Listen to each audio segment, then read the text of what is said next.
ওকে, তাহলে আমরা কি করলাম? আমরা প্রথমে হচ্ছে পান্ডাসকে ইম্পোর্ট করলাম, তারপরে আমাদের গুগল কোল্যাবকে আমাদের ড্রাইভের সাথে মাউন্ট করলাম বা সংযোগ দিলাম। হ্যাঁ, তারপরে হচ্ছে গুগল কোল্যাবের মানে ড্রাইভে যেখানে আমাদের ডাটাটা আছে সেই ডাটার আমি এখানে পাথটা দিলাম। ঠিক আছে, শুধু কপি করে কি করলাম, এই যে আমরা এইভাবে যে যেখানে আছে সেখান থেকে আমরা কপি করে পাথটা কপি করে এখানে দিয়েছি, দিয়ে এই ডাটাটা আমাদের হচ্ছে ডিএফ এর মধ্যে চলে আসছে। ডিএফ কে প্রিন্ট করলে আমাদের টোটাল আমরা ডাটা সেটটা আমরা দেখতে পাচ্ছি।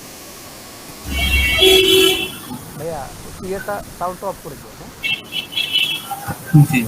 তাহলে আমি সাউন্ড অফ করে দিচ্ছি। ওকে, এখন মেন কোশ্চেন দেখেন, এই জিনিসটা সবারই থাকবে, যারা যারা যে কোনো প্রজেক্ট করেন মেশিন লার্নিং এর, শুধু মেশিন লার্নিং না, ডাটা সায়েন্স থেকে শুরু করে মেশিন লার্নিং এর আপনি যে কোনো প্রজেক্ট করেন, এনি প্রজেক্ট, রিগ্রেশন প্রবলেম করেন, ক্লাসিফিকেশন প্রবলেম করেন, আপনি সুপারভাইজড করেন, আনসুপারভাইজড করেন, যেটাই করেন, আপনাকে আজকে যেটা শেখাবো সেটা হচ্ছে অ্যাপ্লাই করতে হবে। এখন কথা হচ্ছে আমাদের প্রথম যেটা প্রশ্ন সেটা হচ্ছে আমাদের ডাটাটা কত বড়। দেখেন, আমরা এখানে যেটা আপলোড মানে আমাদের যে এনভায়রনমেন্টের ডাটাটা নিয়েছি সেই ডাটাটা কত বড় সেটা কিন্তু আমাদের দেখার একটা জরুরি বিষয়, তাই না? এই ডাটাটা আমাদের হচ্ছে জরুরি বিষয়। তো এই ডাটাটা কত বড় ডাটা সেটা হচ্ছে আমরা দেখতে পারবো একটা কোড দিয়ে, সেটা হচ্ছে DF dot shape, SHAPE shape. এটা যখন আমি এক্সিকিউট করব, সরি, এটা যখন আমি এক্সিকিউট করব তখন হচ্ছে দেখেন আমাদের ডাটা আমাদেরকে কত বড় ডাটা সেখানে কিন্তু শো করেছে। প্রথম কাজ যেটা হচ্ছে সেটা হচ্ছে রো, তার মানে আমাদের ডাটাতে রো কতটা আছে? ডাটাতে রো আছে আমাদের হচ্ছে 891টা। এটা একটা ছোট ডাটা, আমাদের একটা ডাটা সেট নেওয়া হয়েছে, টাইটানিক ডাটা সেট। টাইটানিকে যে জাহাজে মারা গেছিল সেটার থেকে এই ডাটাটা তৈরি করা। তো এটা খুব ফেমাস ডাটা, যারা ইনিশিয়ালি কাজ করে তারা এসব ডাটা নিয়ে মানে কাজ করে ইনিশিয়ালি আর কি। আর দেখেন কলাম কয়টা আছে? কলাম আছে আমাদের 12টা। দেখেন এখানেও তাই দেখাচ্ছে, 891টা, কলাম 12টা। এবং আমরা যদি কলামের দিকে দেখি, passenger ID, survive, pre class, name, sex, age, sibling আছে কিনা, প্যারেন্ট আছে কিনা, parent children, ticket, fare, cabin, embark, এগুলো হচ্ছে আমাদের কলাম 12টা। আচ্ছা, এটা যখন আমরা দেখলাম, দেখার পর আমাদের যে জিনিসটা আসে সেটা হচ্ছে আমাদের ডাটাটা দেখতে কেমন। ঠিক আছে, আমি তো প্রথমে ধরেন ডাটাটা এটা নিয়েছি,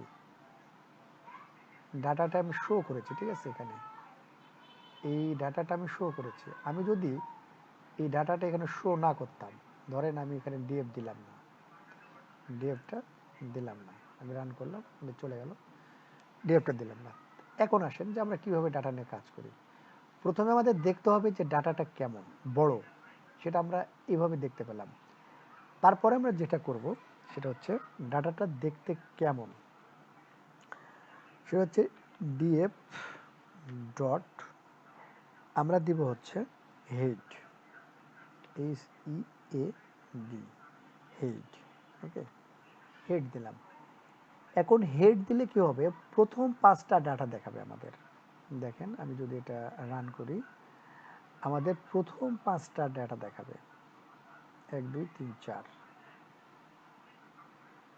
ঠিক আছে, প্রথম 5টা দেখা দেবে। আপনি যদি হেড মানে হেডের মধ্যে যত মানে মনে করেন যে আমি 10টা দেখব, আপনি এখানে 10 লিখবেন, 10 লিখে হচ্ছে দেখেন আপনি 10টা দেখাবে, প্রথম 10টা। কিন্তু এখানে একটা সমস্যা আছে, দেখেন আপনি প্রথম 10টা ডাটা একরকম থাকতে পারে, মাঝখানের ডাটাগুলো অন্যরকম থাকতে পারে, শেষের ডাটাগুলো আলাদা থাকতে পারে। ডাটাটা এখানে বায়াসড হতে পারে। সেক্ষেত্রে আমরা যে কাজ করি, ডাটা সায়েন্সে যেটা কাজ করি, এখানে হেড না লিখে আমরা হচ্ছে স্যাম্পল মানে লিখতে পারি। স্যাম্পল নিলে বা স্যাম্পল নিলে যেটা হয় সেটা হচ্ছে ডাটাটা আমাদেরকে র্যান্ডমলি শো করবে। কি শুরু করবে? স্যাম্পল। ওকে, স্যাম্পল যদি আমরা দিই তাহলে আমাদেরকে দেখেন র্যান্ডমলি শো করবে। দেখেন 859, 758, 433, পাঁচটায় দেখাচ্ছে কিন্তু র্যান্ডমলি। এইভাবে আমরা যদি ডাটা দেখি আমাদের বায়াসড হওয়ার সম্ভাবনা কম। ওকে, তারপরে যেটা আমরা করি সেটা হচ্ছে ডাটাটা কীরকম দেখতে। আমাদের যে ডাটা আছে 12টা কলাম আছে, হ্যাঁ, সে কলামগুলা কি টাইপের ডাটা নিয়েছে সেটা আমরা দেখতে পারি। তাহলে সেটা যদি আমরা দেখি তাহলে আমরা কিভাবে দেখতে পারি, এর কোড হচ্ছে df ডট ইনফো। ওকে, চলে আসতেছে ইনফো। এটা দিলে দেখেন আমরা ডাটার কি জিনিস দেখতে পারি, কলাম। কলামের এখানে দেখেন লেখা আছে নাল ভ্যালু কাউন্ট। আমরা নাল ভ্যালুটা এইভাবে চেক করি না, নাল ভ্যালু চেক করার আর একটা ওয়ে আছে, আমরা পরে দেখব ওটা। এই পাশে যেটা দেখাচ্ছে দেখেন আমাদের হচ্ছে ডাটা টাইপ। সারভাইভ ক্লাসটা ইন্টিজার। দেখেন নেম, নেম হচ্ছে অবজেক্ট টাইপ। অবজেক্ট টাইপ মানে কি? Categorical data. এটা সেক্স হচ্ছে ক্যাটাগরিক্যাল ডাটা। এজ হচ্ছে ফ্লোট। এই যে আমরা ফ্লোট না দিয়ে যে আমরা ইন্টিজার টাইপ দিতে পারি, যে তৈরি করেছে সেটা সে ফ্লোট হিসেবে ডিক্লেয়ার করেছে। আর এখানে দেখেন এই ডাটাটা আমাদের মেমোরিতে কীরকম স্পেস নিয়েছে। ঠিক আছে, তো আমরা যদি একটা কাজ করি, ডাটা যদি অনেক স্পেস নেই বা অনেকগুলো ডাটা থাকে, এখানে যেমন আছে কত দেখেছিলাম 900-র মতো, 891। এখানে যদি 5 লাখ ডাটা থাকে, তা আমি যদি এই ফ্লোটের বদলে যদি ইন্টিজার নিই, আমার এখানে কিন্তু মেমোরি ইউজেস কমে যাবে, কম হবে। এগুলো টেকনিক আমরা পরবর্তীতে ইউনিক করতে পারি, অ্যাপ্লাই করতে পারি। ওকে, আমরা হচ্ছে এখান থেকে কি দেখলাম? ডাটা টাইপ দেখলাম। আচ্ছা, এরপরে এরপরে দেখেন আমাদের কি থাকে, কোনো মিসিং ভ্যালু আছে কিনা। আমাদের ডাটা সেটে যদি মিসিং ভ্যালু থাকে, আমাদের অ্যালগোরিদম সেটাতে কাজ করবে না। যদি ডুপ্লিকেট ভ্যালু থাকে তবে অ্যালগোরিদম কাজ করবে কিন্তু ভালো রেজাল্ট দিবে না। বাট যদি মিসিং ভ্যালু থাকে অ্যালগোরিদম ইরর দিবে, কোনো কাজ করবে না। তো এই জন্য আমাদের হচ্ছে এই নাল ভ্যালুটা আমাদের চেক করতে হয়। সেক্ষেত্রে আমরা দেখি ডট ইজ নাল। ওকে, দেখেন এখানে যদি আমরা সাম না দিই, হ্যাঁ, এখানে যদি আমরা সাম না দিই, সেখানে দেখেন আমরা যদি এটা যদি এখন এক্সিকিউট করি, আমাদের শুধু ট্রু ফলস দেখাবে। দেখেন যেখানে আমাদের ফলস ভ্যালু আছে, মানে যেখানে আমাদের নাল ভ্যালু কিনা সেগুলো আমাদের শো করে। নাল ভ্যালু যেখানে থাকবে সেখানে ট্রু দেখাবে। এই যে এখানে আমাদের ট্রু, কিন্তু আমরা এইভাবে দেখতে চাই না। আমরা দেখতে চাই ক্যাবিনে কয়টা নাল ভ্যালু আছে, আমরা সেই হিসেবে দেখতে চাই, আমরা এইভাবে দেখতে চাই না। সেই জন্য এটা আমরা সাম করব। SUM। ওকে, সাম করলে দেখেন আমাদেরকে এইভাবে দেখাবে। এই যে আমাদের এজ ভ্যালু যেটা, সেখানে আমাদের প্রায় 177টা নাল ভ্যালু আছে। আবার ক্যাবিনে আমাদের আছে হচ্ছে কয়টা? 687টা নাল ভ্যালু। আবার ইমবার্কে আছে হচ্ছে 2টা নাল ভ্যালু। ঠিক আছে, এখন এখানে আমরা পরবর্তীতে যখন আমরা নাল ভ্যালু নিয়ে কাজ করব তখন কিছু টেকনিক অ্যাপ্লাই করব। যেমন যদি আমাদের নাল ভ্যালু কম হয় তাহলে ওই রোটাকে আমরা মানে হটিয়ে দেব, সরিয়ে দেব। এখানে দুটা রো যদি আমরা সরিয়ে দিই এই 891টার মধ্যে থেকে, আমাদের কিন্তু সেরকম সমস্যা হবে না। বাট আমরা যদি 687টা যদি সরিয়ে দিই তাহলে কিন্তু কেবিনের রোই বেশি থাকবে না, হ্যাঁ, অন্যান্য ডাটাও মিসিং হবে। সুতরাং যদি মিসিং ভ্যালু অনেক বেশি হয় সেক্ষেত্রে আমরা ফিল করি। ফিল মানে আপনার হচ্ছে ওই কলামের মিন ভ্যালু অথবা মিডিয়ান ভ্যালু, এই ভ্যালু দিয়ে ওই মিসিং ভ্যালুটাকে রিপ্লেস করি আমরা। ঠিক আছে, যাই হোক, আমরা যখন পরে এটা আলোচনা করব বা দেখব তখন এটা আমাদের কাজ করবে। আচ্ছা, এখন কথা হলো আমাদের এই ডাটাটা ম্যাথমেটিক্যালি দেখতে কেমন হয় সেটাও আমরা দেখাবো। ঠিক আছে, এখানে আমরা একটা কোড লিখতে হয়, সেটা হচ্ছে df dot sorry df dot describe. Okay, df dot যখন ডিসক্রাইব দিব তখন দেখেন আমাদের ডাটাটা একটা ম্যাথমেটিক্যালি ক্যালকুলেশন করে কিছু কিছুতে। যেমন আর এই ম্যাথমেটিক্যালি ক্যালকুলেশনটা আমাদের অবশ্যই নিউমেরিক্যাল ভ্যালুতে ভালো কাজ করে। এটা আমাদের যেটা ক্যাটাগরিক্যাল ডাটা থাকে সেটাতে খুব আমরা অ্যাপ্রোপ্রিয়েট ওয়েতে নিই না। সবটাতেই এখানে কাজ করতেছে, কিন্তু এটা যেগুলো নিউমেরিক্যাল ভ্যালু বা ফ্লোট ভ্যালু সেগুলোতে ভালো কাজ করে। ওকে, এখন দেখেন মিন, আমরা যদি এজের ক্ষেত্রে ধরি আমাদের মিন কত? আমাদের মিন হচ্ছে 29 সামথিং। এখন এই এজ কলামে যেগুলো মিসিং ভ্যালু থাকে ওই মিসিং ভ্যালুটাকে আমরা রিপ্লেস করব এই 29 দিয়ে, তাহলে সব মিসিং ভ্যালুতে 29 হয়ে যাবে। হ্যাঁ, আবার স্ট্যান্ডার্ড ডেভিয়েশন আমাদের হচ্ছে এত, আবার দেখা যাচ্ছে মিনিমাম ভ্যালু আমাদের হচ্ছে মানে এটা। ঠিক আছে, এখন দেখা যাচ্ছে যে এগুলো কি পার্সেন্টাইল। 50% লোকের বয়স হচ্ছে 28 বছরের নিচে, 75% লোকের বয়স হচ্ছে 38 বছরের নিচে। এগুলো আমরা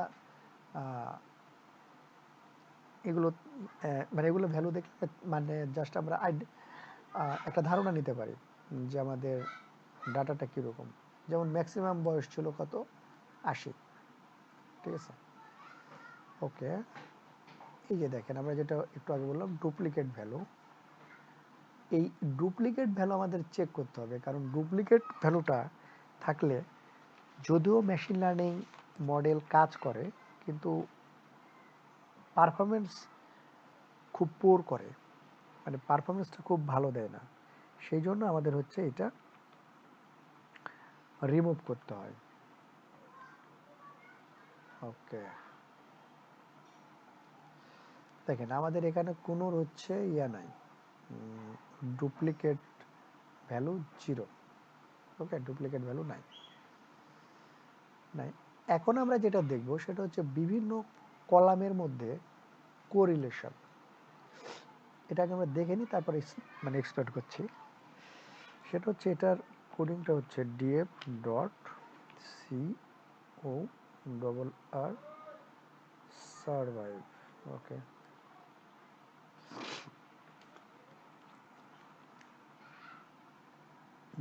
couldn't convert float, কি ব্যাপার আসলে কেন?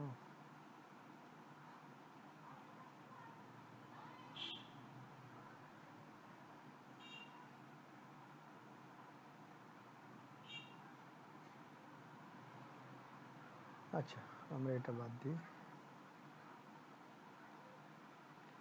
সেভার,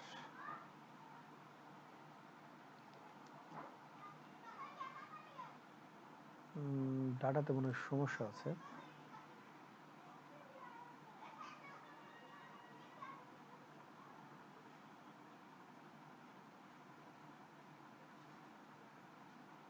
আচ্ছা, এই পার্টটা দিত।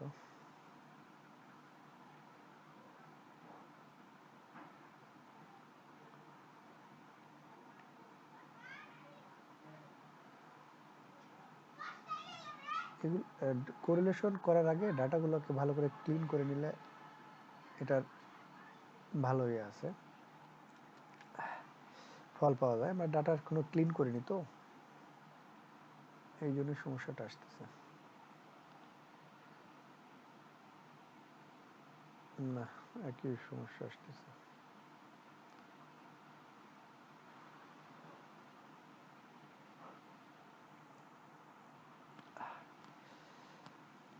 আচ্ছা, আমরা একটু এর হেল্প নিয়ে দেখি।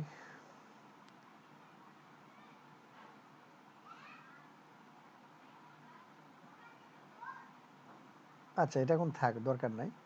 আমরা এখানে ডাটা টাইপ কনভার্সনটা দিয়েছে, জাস্ট আমরা একটু বুঝে নিই। সেটা হচ্ছে আমরা যে এই যে দেখেন প্যাসেঞ্জার আইডির সাথে আমাদের এখানের আউটপুট ভ্যালুটা হচ্ছে সারভাইভ করবে কিনা, সে সে বাঁচবে না মরবে। এখন প্যাসেঞ্জার আইডির সাথে আমাদের সারভাইভের কোনো সম্পর্ক নাই। কীরকম? প্যাসেঞ্জার আইডি যতই হোক, তার সাথে সারভাইভের সম্পর্ক খুবই কম রিলেটেড। হ্যাঁ, কিন্তু আমরা যদি দেখি এই টিকেটের